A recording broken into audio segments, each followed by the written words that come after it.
Hi everyone, the Simple Dad here. In this video, I'll show you how to extract text into a table format on your S25 Ultra using your S Pen. So if you want to maximize the use of your S Pen, then let me show you how to do this.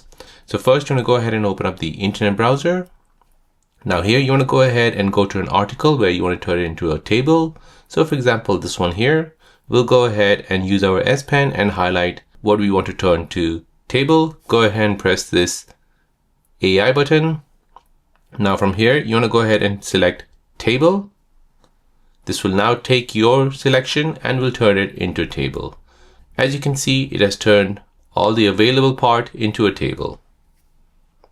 So there you go guys, that is how to extract text from an article and turning it into a table using your S25 Ultra and your S Pen. If you're new on the channel and you want to find out more about your iPhone, your Android phone, or any other social media apps, then don't forget to subscribe to this channel to become a part of the Simple Dad community. Hit the like button if you find this video useful.